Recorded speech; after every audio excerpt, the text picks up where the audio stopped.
Hello and welcome back to Over and Back Classic NBA Podcast. I am Jason, and with me as usual is Rich. Hello, Rich. Hey, how's it going? Pretty good. How about you? Not too bad. All right, not too bad. Good to hear. And we are talking some basketball history, as we like to do, telling a few stories about basketball history, perhaps. Now that we're at the step back, enjoying life there, hopefully everyone's getting into what we're doing. We are going to talk about teams that blew a 3-1 lead. It isn't just the Warriors. Other teams have done it in the past as well. Wait, what happened? Wait, hold on. What happened? I believe that the Warriors may have blown a 3-1 lead in the finals. Really? See, I don't watch modern basketball. I'm so strapped into the NBA history that I have no idea what's going on in modern basketball. So I did not know that. I'll have to go on the internet and see if anybody has spoken about that or if it's been a topic that has been discussed. I'll do that after the show. Yeah, but you did a very good job researching all this. But I had no idea of that, so thank you for enlightening me there. So your knowledge of basketball only extends to the previous season. Exactly. Yeah, I'm like what I do is I watch League Pass, but I watch like the games from last year or whatever. Yeah. So like I'm just now getting through the and the Warriors are doing great. So I don't know what's going on with you guys, but they just won an NBA championship in my world. Okay, yeah. And the Houston Rockets, we'll talk about them. They're flying high too. It's not all the way there, but they won a 7-game series. Things are looking up for the Rockets. Like there's a lot of stuff going on in my league, so I don't know about what's going on with you guys, but mine's doing pretty well. Yeah, exactly. So, we'll I'll let you. Well, I won't let you know because I don't want to spoil things for you, Rich. So yeah, please don't. No spoiler alerts. Yeah, fair enough. All right. Well, we'll dive into the past. We'll go into safe territory where we're not going to ruin anybody's day. And we'll let the future decide itself. So okay, good. So we begin with the very first time that a team blew a 3-1 lead in an NBA series. It actually took 21 seasons and 48 best-of-7 playoff series before an NBA team lost a playoff series after taking a 3-1 lead. It was the 1968 Eastern Division Finals, the Celtics beating the 76ers. And we've talked about this game in our WrestleMania series, which you can go back to and listen to if you want to. We've discussed it a few times in our episodes discussing Bill Russell, Wilt Chamberlain. So you'll pick any of those and you'll find it for sure. And you find some other good stuff too. But this is of course happening at a terrible time in American history where Martin Luther King was assassinated just a day before Game 1 on April 4th, 1968. There were a lot of anxious feelings about playing the game on both sides. There were calls to cancel the series. They ended up playing Game 1 on the day it was scheduled and then delaying for a few days for the memorials and all that sort of thing. So. Anyway, at this point, the Celtics had lost to the 76ers the previous season. It was the first time they'd lost after 8 straight championships, 54-28. And their key players were Bill Russell, John Havlicek, Bailey Howell, and Sam Jones. And in the second year under player coach Bill Russell. So this is definitely, a chance for Russell to, get back at Chamberlain after the loss before to kind of prove his credentials as coach because it was his first year as coach where the Celtics had finally lost the championship. Meanwhile, the 76ers, Wilt Chamberlain, Hal Greer, Billy Cunningham, and Chet Walker just have incredible talent, down from 68 wins to 62, but still lead the league in SRS, and incredible coach in Alex Hannum.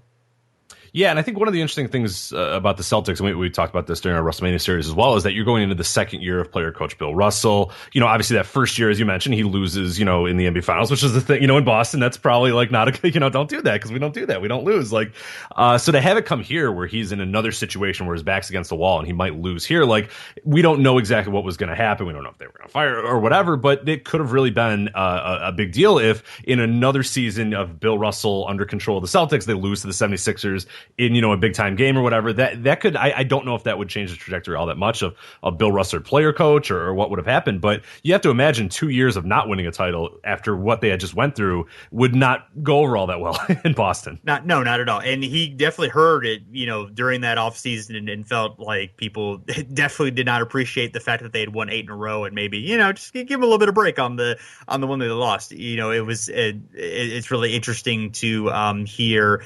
I guess when there's just that expectation, you lose your common sense. I don't know. Yeah. Absolutely. It's not like fans to be irrational, of course. No, and luckily they've outgrown that. Basketball fans in general. Oh, yeah, are much more calm about things these days. Sure. So that's good. Yeah, calm and rational. We like that. So we let things play out a little. We don't react instantly. No. It's not like we have tools to react. No, we wait it out. We see how it goes. And then we go back and we look and we kind of analyze from that standpoint. Yeah. It's not instant reactions these days in 2016. No, you let it play out. Which is good. We write long letters and then we wait to send them until we feel comfortable with what we've said. Exactly. Yeah. I do bottle messages. I only do messages in the bottle, nice. which unfortunately in Illinois is a little tough. I mean, we have Lake Michigan, but it just kind of floats there, and then I have to go pretty far to get to the Mississippi River, and that just doesn't really go where I want either. Yeah, like whoever. I don't even know who gets these things, but that's all right. That's all right. So Celtics won game 1 in Philly. The Sixers won the next 3, and there were 2 games in Philly left to play. This was all without Billy Cunningham, who was injured in the previous series. However, things helped turn around. Sam Jones had a 37-point game 5. In game 6, despite 40 points from Hal Greer, they sent the game back to Philly for game 7. And the Celtics won it in by only 4 points, where they'd go on to beat the Lakers in the finals. Not a surprise they would beat the Lakers. Wilt shot 20 of 48 from the free throw line from games 5 to 7. And they lost those games by combined 30 points. So that was 28 points that they left on the table during that time. Yeah. Not quite fair to expect him to make all those free throws, but it would have been nice, 75%, something like that. Even 60% would have been okay. And Russell really clamped down on Chamberlain in the second half of Game 7. He only had 2 shot attempts, and it was very close down the line. Russell managed to get a free throw, block a shot by Chet Walker, and then rebound a miss of Hal Greer, and then passed it to Sam Jones, who was able to clinch it with a basket. So, and then Russell, after beating the Lakers in the finals, he was named a Sports Illustrated Sportsman of the Year, kind of a peak achievement of his career, kind of showing like, okay, he wasn't quite done yet. And they would then win the finals again in 1969 in Russell's final season, giving him 11 championships in 13 years.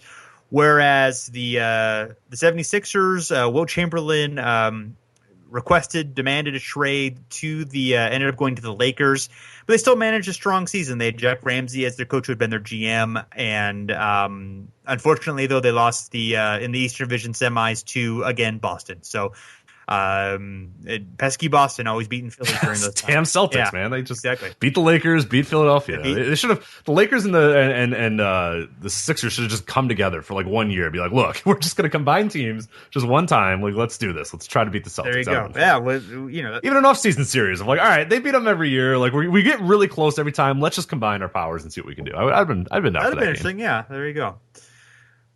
So the next one, it happens a year later in the ABA. The only time in the ABA that a 3-1 lead was broken, it was the Indiana Pacers beating the Kentucky Colonels. They were fairly equal teams in terms of record, although the Pacers were much a stronger SRS team. The Pacers had Mel Daniels, Roger Brown, Freddie Lewis, and Bob Nadalicki. This is right at the beginning of their dynasty.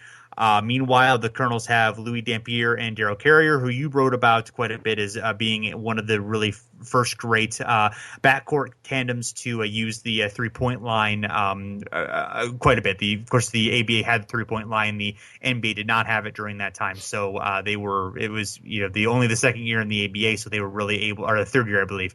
But so they were able to go to town, and so to speak. Yeah, Dampier with 552 3-point attempts and Carrier with 330. And to their credit, they shot 36.1% for Dampier and then 37.9% for Carrier, which are really great numbers in those times, especially for that high of a volume, which, now that's kind of commonplace. 500 3-point attempts is nothing in today's game. But if you look at, the other teams, I mean, that's more than in total teams did in the league. Is, Dampier alone, lapped numerous teams in the ABA. So it was certainly just an absolute, out of nowhere thing. And they were one of the first teams to really embrace it and use it successfully as well. The Pacers actually lost the final game of the regular season in Kentucky, and then they lost their playoff opener to the Colonels 6 days later. And then they were able later to pull out a 120-115 victory, their first postseason in franchise history, which featured a wild fight between after Jim Caldwell gave a hard foul to Mel Daniels. The Pacers' backup center, George Peoples, attacked Caldwell, and Daniels got a big shot of his own, which was captured in a famous photograph in the following day's Indianapolis Star. And nobody was ejected from the game, and Daniels did not even get a technical foul. So eventually, after the 3-1 lead, the Pacers were able to pull it out with a Game 7 victory witnessed by a record crowd at the time in Indianapolis. In fact, the players received a 1-minute standing ovation at the start of the game, and Dampier 26 points, Gene Moore 22, and Goose Ligon had 20, where Ned Olicki had 32 points, Roger Brown had 29, and the Pacers were able to pull it out with a huge third quarter. And Slick Leonard was carried off the court by his players at the end. The Pacers would end up in the ABA Finals where they would lose, but the next season they would go back to the ABA Finals and beat the Los Angeles Stars in 6 games. Yep. Meanwhile, Kentucky would improve a little bit the next season, and then they would lose to the Indiana Pacers next year in the Eastern Division Finals. So after 21 seasons without them, we get 3 years in a row, albeit in 2 different leagues. 1970 Western Division semifinals, Lakers over the Suns. The Lakers were 46-36. The Suns were 39-43. Lakers had Jerry West, Elgin Baylor, and Wilt Chamberlain. Of course, he had been injured for much of the regular season, only played 12 games there. Actually came back early for the playoffs and quite courageously, honestly. The Suns had Paul Silas, Connie Hawkins, Dick Van Arsdale, and Gail Goodrich, a former Laker who would go back to the Lakers in just a couple of seasons, but had sort of emerged as a all-star caliber player while in Phoenix. Lakers won game 1. The Suns then fairly easily took the next 3 games before the Lakers got it going in game 5. The Suns were 8th in SRS in a 14-team league, so that would have made it a pretty big upset. The Lakers were not a great regular season team that year, a lot of it because of Wilt's injury.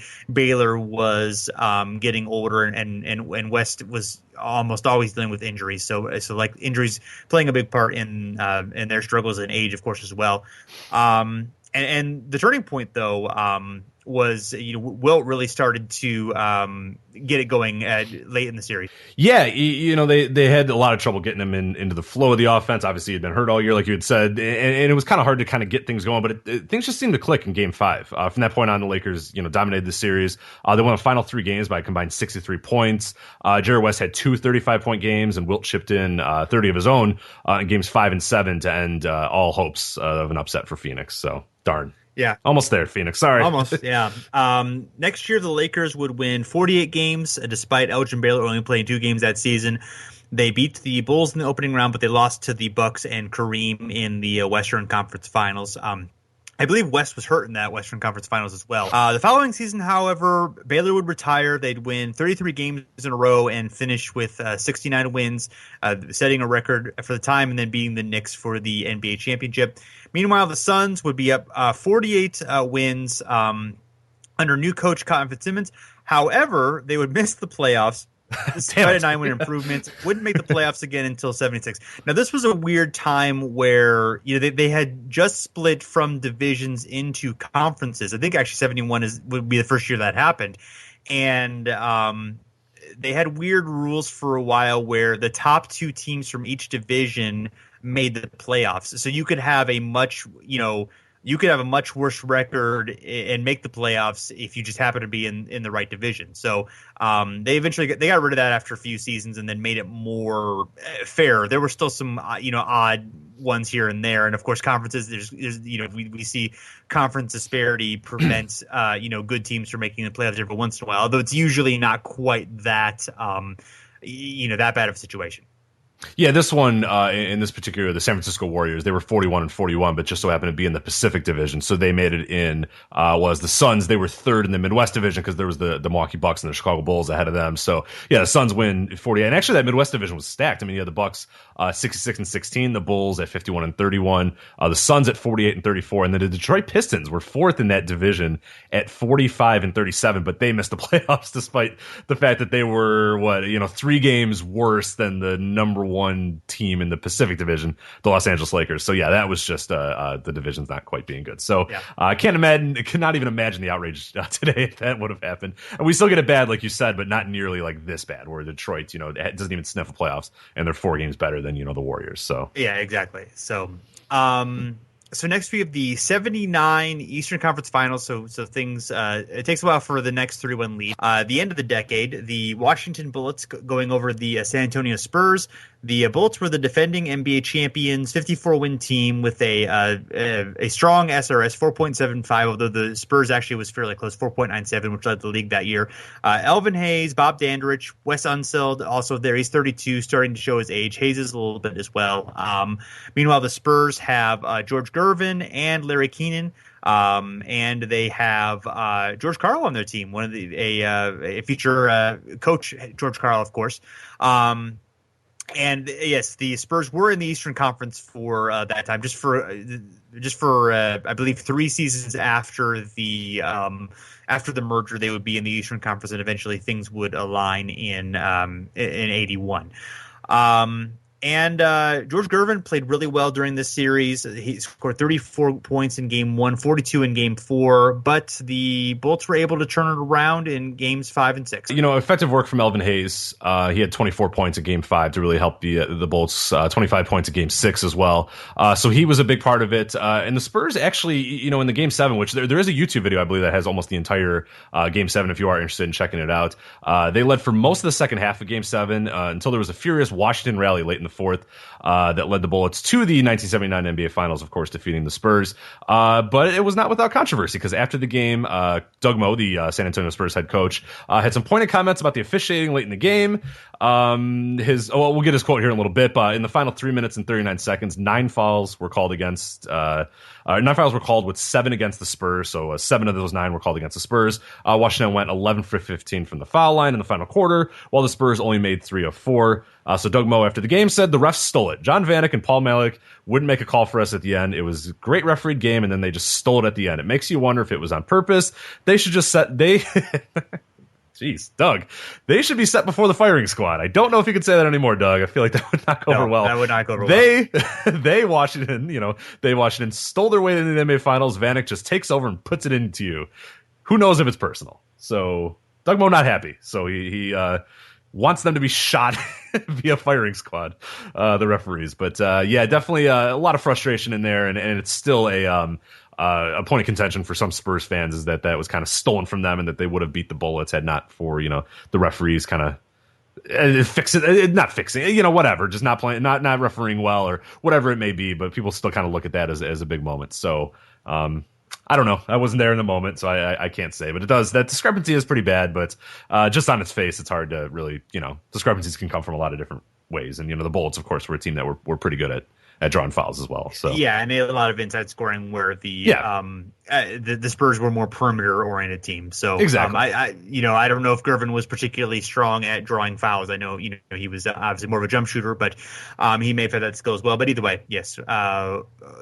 Interesting, certainly pointed comments from old Doug.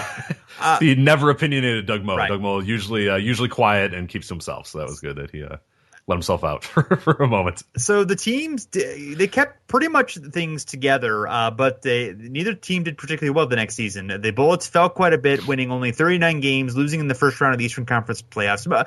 Age and injuries were a combination there. We actually have a show upcoming looking at the late 70s Bullets, which I think it had great guests, and we'll have some interesting insight into the end of that team. And then the Spurs won 41 games, but Doug Moe was let go in the season's final stretch, and they lost in the first round to the Rockets, who were also in the East. And that was the final year those two teams were in the Eastern Conference before Dallas would come into the league the next season, and that would be realignment, which would basically put teams that in the conferences as we pretty much know them today. Obviously, the teams have been added since then, but the 23 teams at the time were pretty much in the conferences as we know them today. Yeah. Exactly. So next is the 1981 Eastern Conference Finals, the Celtics beating the 76ers. And both teams had identical 62 wins, and were both very strong SRS teams. The Celtics 6.05 And the 76ers, 7.76, which very nice. 76ers, It's like they tried it. They tried. They're like, what's our SRS? I'm sure they did. Yeah. I'm sure Dr. J was very concerned about, winning by the exact right margin in the, exactly, in the tough road games to be able to. And telling other parts of the league, too, to stay stable. We're good. Don't everyone keep their margins exactly the same. We got to get this. The stat that has not been created yet in about, 20 years, maybe will be created. Yeah. Please, let's all hold off and let's try to do it. But thank you. I'm glad he did do that. Yeah, I'm sure they talked to John Vanek and Paul Millak and, got them to, exactly get the point differential, at the right spot. So anyway, the Celtics had Larry Bird, of course, led the team in scoring and rebounding. Robert Parrish, this was his first year on the team, had been traded from Golden State along with rookie Kevin McHale. Cedric Maxwell and Tiny Archibald also on the team. Meanwhile, the Sixers have Bobby Jones, Daryl Dawkins, and Maurice Cheeks, and a lot of great players that they would have. I think Andrew Toney was a rookie during this time as well. Mm-hmm. And so what happened, Rich? Yeah, so the Celtics weathered, a 3-1 deficit from the 76ers to eventually eliminate them. Larry Bird, who was looking for revenge after the Sixers had beaten the Celtics in the Eastern Conference Finals the year before, he exploded for 32 points in Game 5 and chipped in 25 and 23 in Games 6 and 7. The final kind of stretch, Bobby Jones chased down a defensive rebound 80 feet from the basket and smartly called a timeout with just a second left in the series to give the 76ers one final chance. So they have one final chance to, finally be able to kind of, not lose the Celtics, get this one, get another victory, get another huge win against the Celtics. It did not work, though. After leading for most of the last 3 games, including double-digit advantage each time, they had lost each and every time, and yet the Celtics, the Sixers, they had one final chance to reverse all that late-game negative momentum, all the stuff that had happened, to finally kind of, let this, not worry about the Celtics anymore. With the ball advanced to half court, Cunningham drew up a play, as Coach Billy Cunningham drew up a play for an alley-oop lob for Julius Erving, which makes sense. You got one, you got a second left, and you got Julius Erving on your team. Not a bad play. But Bird's leaping, hands extended defense forced Jones to throw a difficult 50-foot pass way too high. Irving was open briefly, but the pass sailed off the top of the middle of the backboard too high for even the doctor to soar and reach. And it took a weird bounce to the Boston bench, and a bunch of fans ran onto the court, and that was it for the 76ers. So not a bad play. It seems like a good idea, but just didn't quite work. As far as the turning point of the series, or what really kind of shifted it all, it's hard to say. There wasn't really one point. I mean, 5 of the 7 games were decided by one score, including 2 that came down to a single point.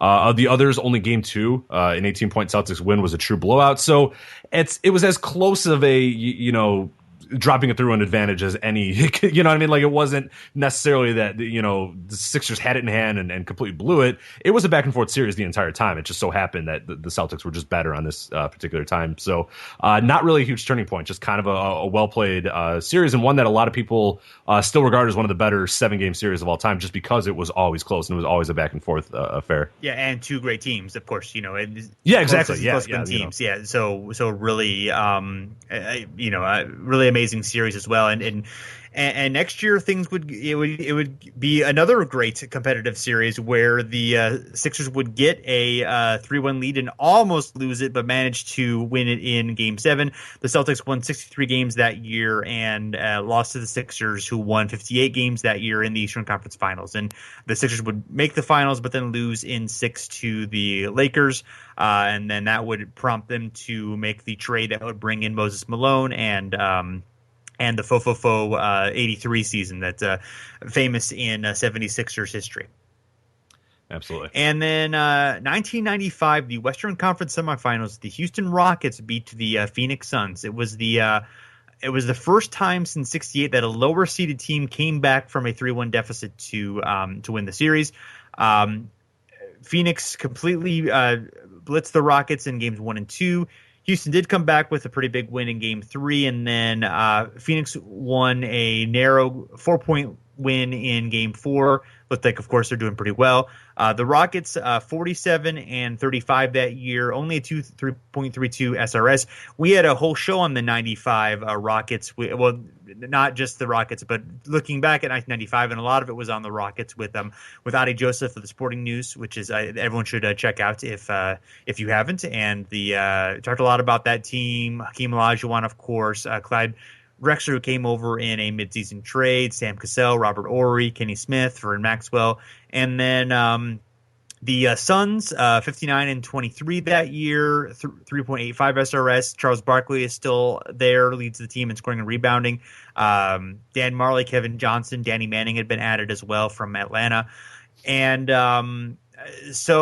and this is in the Rockets were 6th seed this year, and this is famously they managed to, I think every team they beat in every round had 59 or more wins during that time. So just completely, beat teams. Yeah, it's a hellacious run. Yeah, crazy. So, and then a lot of it, of course, was Hakeem Olajuwon. Yeah, so Hakeem, he averaged 30 points per game for the final 3 games of the series, including a 30-point, 10-assist, 8-rebound, 5-block performance in Game 6. And we talked a lot about that game in that podcast that we mentioned before. Charles Barkley and Kevin Johnson were just as brilliant, especially in Game 7, where Barkley had 23 rebounds and Kevin Johnson had 46 points. But in the end, it was Mario Elie who sealed the deal for Houston, a famous shot from Mario Elie. They got all these stars and all these great players, and it's Mario Elie that really does the thing. Here's a report from the LA Times with Scott Howard Cooper that wrote this. The Rockets facing elimination for the 5th time this postseason and the 8th in the last 2. Turned not to Hakeem Olajuwon or Clyde Drexler for the life preserver, but Mario Elie. He responded by swishing a baseline 3-pointer with 7.1 seconds left that broke a 110-110 tie and propelled them to a 115-114 victory over the Phoenix Suns in Game 7 of the Western Conference Finals. Everyone counted us out. Phoenix was going to beat us in 6. This is Mario Elie talking as well. Utah was going to beat us in 4. But both of those teams, they're going to be watching us. So that was Mario Elie, very happy. And he, of course, did the kiss, the famous kiss after he made this shot. But just an incredible run for this Houston Rockets team who just at no point in any part of the season looked like they were going to win the NBA championship until they actually, won the NBA. It's just a crazy year. One of the craziest years, I'd say, almost of any NBA champion in history. Oh yeah, I think so. I mean, I think that run is pretty much unparalleled for just the tough sledding they had, and even though they'd won the championship the year before, so they clearly had that ability to do so, but they had changed the team over quite a bit and had a lot to prove, and were able to make an amazing thing. I think the Celtics in '68, coming back from, or excuse me, the Celtics in '69, that last run that they made, I think is one that's pretty comparable, but there aren't many that come close to that. The Rockets the next season won 48 games. Looked like they were, still going pretty strong, but they were swept by the Supersonics in the Western Conference semifinals, and they would acquire Charles Barkley from the Suns, who that year only won 41 games and lost in the first round in 4 games to the Spurs, 3-1. So big changes for them after that season. Yeah, it would never quite be the same for really either franchise until they kind of. Yeah. It took almost a decade for both franchises kind of get a little bit back, on footing. Obviously Nash coming to the Suns really kind of got them back. And the Rockets, of course, Yao Ming and Tracy McGrady in that little era kind of got them going. Yeah, the Suns had some okay late '90s teams, but the Jason Kidd years, but until they acquired Stephon Marbury, then that didn't go all that well. Yeah. It did not, but that's okay. Hey, so 1997 Eastern Conference semifinals, the Heat beat the Knicks, and this one was Eastern Conference basketball from the late 90s to the early 2000s. Generally not the prettiest to watch, and the pace rating was 87.6, and the teams managed to only score more than 100 points just once between the two. So, not so great. No, and what's weird is these teams have some pretty good players on both sides, like dynamic scorers as well. The Miami Heat, they were 61-21 this year with a 5.56 SRS. The key players are Tim Hardaway, who led the team in scoring and assists, Alonzo Mourning, Jamal Mashburn. The big storyline, though, here was the coach of Miami was, of course, Pat Riley. This was his second year in Miami after 4 years in New York. Famously, in 1995, Riley resigned from the Knicks via fax to become the head coach and the team president of the Miami Heat. The move caused a lot of controversy as the Heat were accused by the Knicks of tampering or pursuing Riley while he still had a year remaining on his contract.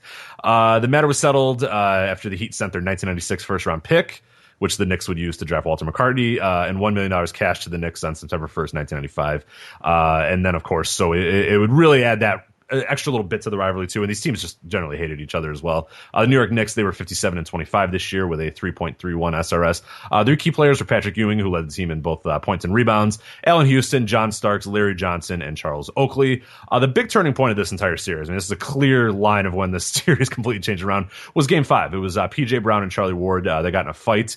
It saw P.J. Brown basically flip or body slam Charlie Ward into the crowd, which is just a hellacious, body slam as well. And so it caused a big melee. A bunch of people left the bench. A bunch of things happened. And essentially what happened is there were suspensions to Patrick Ewing, Larry Johnson, Allen Houston, and John Starks, which, by the way, were 4 of the Knicks' top 6 players in win shares. So it completely changed the series from there. The Knicks, who had cruised to a 3-1 lead in the series, had to play games 6 and 7 shorthanded due to the NBA staggering the suspension. So they didn't do all the suspensions all at once. They staggered them, which probably hurt them even more than if they had just done it all at once. So, and the result was the first trip to the conference finals for the Miami Heat. Patrick Ewing, not so happy about this. This is from a New York Times piece as well. He says, in a way, I feel like I was robbed, but that's life. I believed in my teammates. I thought we had a great team. The chemistry was great. Everything was great. We played extremely well, but it just didn't happen. I still don't think I did anything to be suspended for, but that's just the way the NBA is. Indeed, yeah. So, yeah, I don't know if it really would have made. I mean, they definitely could have won the series, and they were trying to win this series. I don't know in the scheme of things if they were going to be winning, beating the Bulls that year. Probably not, but it is interesting. Was that the rule that ended up, where players couldn't leave the bench? Any bench would lead to a suspension. Any leaving the yes. bench, I believe that's when that happened. Yeah. Yeah, exactly. That is the one. Yeah, we'll talk about it here in a little bit because it does affect another team that we're going to talk about here in a little bit. Not a team that lost a series, but a team that would in the next year after losing a series, have some issues as well. But we'll get to that here in a second. So the Heat the next year would win 55 games and would lose in the Eastern Conference first round in 5 games to the Knicks, who won 43 games that year, so quite a decent upset there. And then fell to Indiana in 5 games in the second round. So, and that's the famous. I believe that is the series with the Van Gundy holding onto the leg and all that sort of stuff. That series was just that's right. That was even uglier. That one, I think, because that was just the one where every game was just a fight between those two teams, and it was just like the basketball was awful. It was just fighting all the time. It was just a mess. But there you go. So. There you go. Yeah, well, that's when basketball. That's when these guys were tough. Play defense. Those games are awful. Go watch a highlight. Yeah, those games. I'm not quite as anti those games as you are, but yeah, it's definitely not. It definitely bogs down into some very unpleasing basketball. It's something. It's just Pat Riley. What are you doing, Pat? Yeah, come on. I guess it worked in a sense, but at the time. But yeah, I'm glad I'm glad there's more pace now. I wouldn't mind a little more variety sometimes now, but I do like. Yeah, it'd be fun for like 1 or 2 teams to like run this style and just try to absolutely grind you down to a halt. Like the Grizzlies kind of do it, but not nearly as much anymore. So. Yeah, no. Yeah. Well, see, I'm a year behind. So that's right. Yes. So how did it go? Wait, what? Never mind. Is Zach Randolph still good or what? Don't worry about it. So next we have the 2003 Eastern Conference first round, the Pistons over the Magic. Oh, this is an interesting one. Yeah, it's one of my favorite series of all time because I'm a unabashed Tracy McGrady hater. So this was especially in this time, I was. Very much a Tracy McGrady here because I like Dirk and my friends all like Tracy McGrady and I had to be and you had to draw a line in the sand because we were like you have 14, so it couldn't be one, it couldn't be both. You couldn't like Tracy McGrady and Dirk. It was like you either one of them is good and the other is awful. So I chose Dirk as good and Tracy McGrady was awful. So I think you are the only person who's ever had to pick between Dirk and Tracy McGrady, but like Tracy McGrady, Vince Carter, okay. No, because I was a Vince guy too, so I think that played a little bit into it too because I was a Vince guy as well. So it was kind of you did have to choose that, but I remember a distinct argument being Dirk versus Tracy McGrady. I do not know why, but there you go. That was right before my super NBA fandom, so I do not remember that. But all right, I'll take your word for it, Rich. I don't think anybody else did this. I think it was only me and my group of friends. Right, so I don't think this was like a national thing of like who would you choose, Tracy McGrady or this tall German guy? All right. Well, if anybody else ever had that fight, you can let us know on Twitter or Facebook at Over and Back NBA. So, Yeah, so this was the first time the first round was a best of seven format. They changed the rule that year, and in fact, if the Magic had gotten a 3-1 lead, the series would have been over because that would have that of course it would have been a 5-game series, and the Pistons were the number one seed, the Magic with the 8 seed, so that of course would have been that would have made history. Only the second time that would have, or I guess the third time that would have happened in the first round. So that would have been big. However, the under the new rules, the Pistons had a chance to come back. The Pistons were right on the edge of getting their really great teams. They had Rip Hamilton, Chauncey Billups, Ben Wallace. Deshaun Prince was coming off the bench. I think he was a rookie that year, so he was new. They also had Clifford Robinson, Corus Williamson. In addition, they would make the big trade next year for Rasheed Wallace that would change their fortunes and led them to be a very good team, to great team for the next 5-6 years. 50-32 that year. The Magic 42-40, so not actually that huge of a record difference. The SRS disparity, the Pistons were 2.97, the Magic were just under, were negative 0.39. So they were not a terrible team, but not obviously a very good one. Tracy McGrady, 32.1 points per game that season. Mike Miller on the team. Gordon Gierczek, the legendary Gordon Gierczek. Drew Gooden and Fat Sean Kemp. The corpse of Sean Kemp is still there. Yes. Yeah. So definitely in his big days for sure.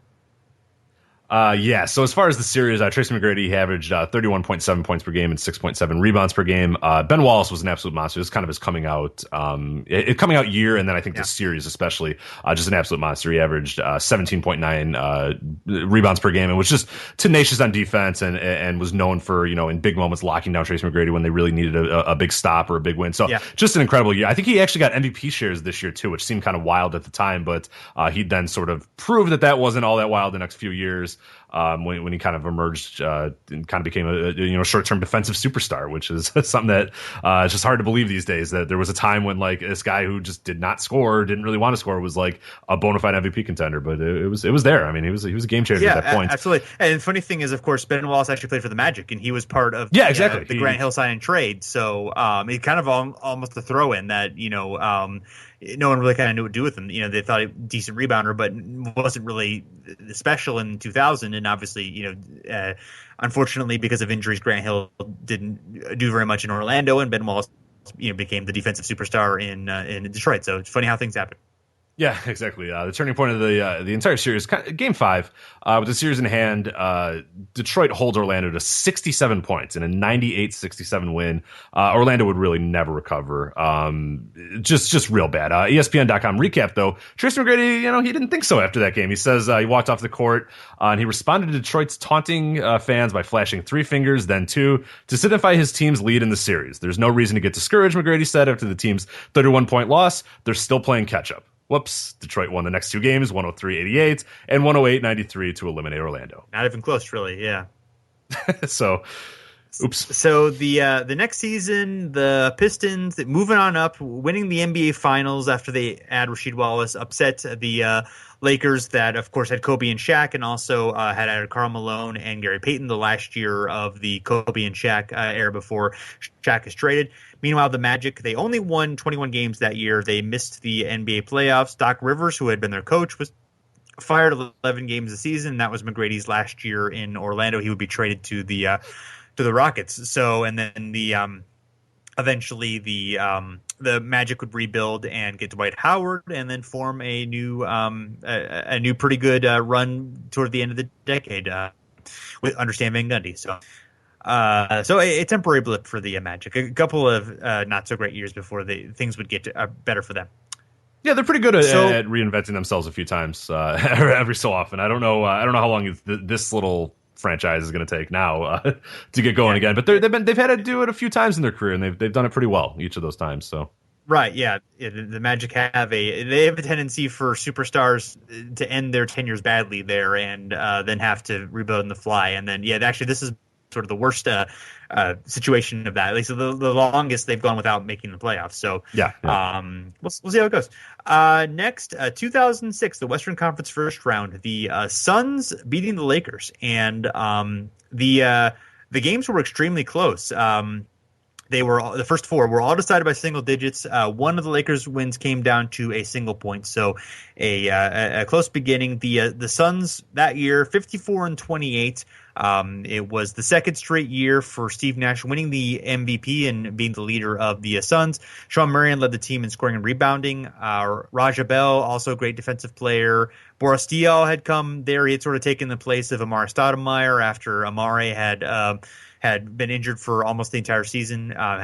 And Tim Thomas came in and I think had played for the Knicks before there was the Bulls. I forget. He did. I think it might have been both. I think he definitely played for the Bulls that year. I don't know. I think he was in a trade, or maybe, I don't know if he started with the Bulls or something. I think he came in a trade or something like that. And yeah, it just was he with the Eddie Curry trade?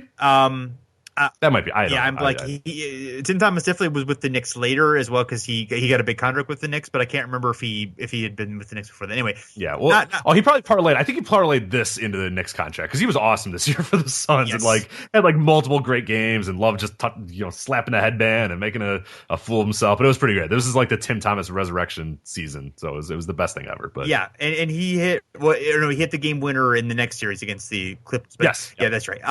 And then the Lakers, meanwhile, Kobe Bryant, and who had averaged 35.4 points per game that year. Lamar Odom, and not much else. Smush Parker. That's It's really, I'm trying to find the third best player on this. Andrew Bynum was on the team, but he was 18 and barely played. But that doesn't quite count. Not a fun team at all. Pretty bad. 45. Well, the record 45-37, pretty good. 2.53 SRS. So they weren't too bad on the court, but. And Phil Jackson had just recently come back, so they were on their path to building the team that eventually adding Pau Gasol, Bynum coming into his own, and getting some good role players, and of course winning the 2 championships at the end of the decade. But we're quite a ways from that. However, they took the 3-1 lead in this series, and then the Suns were able to turn it around. Yeah, at a certain point, really pulling away, it would probably be Game 5 again, which obviously is a trend through many of these. Game 5 is really the big time. But of course, the Suns pulled away. They won Game 5 by 17, and then Game 7 by 31. This is an ESPN recap of that Game 7. The Phoenix Suns went from the brink to a blowout, from the edge of elimination to one of the most impressive turnarounds in NBA playoff history. And then Mike D'Antoni, of course, the Phoenix coach. I'm going to steal a line from Disney and say it's a small world after all. I guess small guys can play. That's about as good as we can play. Every one of our guys, I can't pick one out. All of them had an amazing game. I know this was famous because Leandro Barbosa kind of exploded out of nowhere. It was just like anybody at the Phoenix Suns. I mean, anything they touched turned to gold, this season. Even without Amare Stoudemire, everything was going well. They grab anybody off the bench. They do well. You put Boris Diaw instead of a Stoudemire. Didn't miss a beat, but it was just a perfect storm of things happening for Phoenix.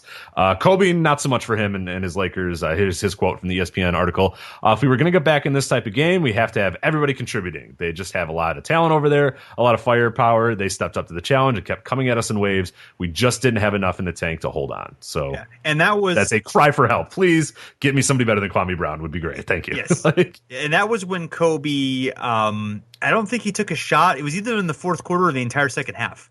Yep, that is exactly the one. I forgot what actually started that or whatever, but yeah, it's like kind of the famous one that you'll see where he doesn't look very pleased and he's just kind of not shooting at all. It's very strange. Yeah, it's as much of an on-court pouting as you can see especially from somebody who's so super competitive like Kobe. Yeah, it's sort of a weird blip in his career, and then it wouldn't be. I think it was a season later where he demanded the trade and almost got traded, and they couldn't work out a deal, and then eventually he rescinded that, and they got Pau Gasol, and the rest is history. But anyway, it's sort of an interesting, a little bit maybe a forgotten time in Lakers lore because, of course, how well things turned out after that.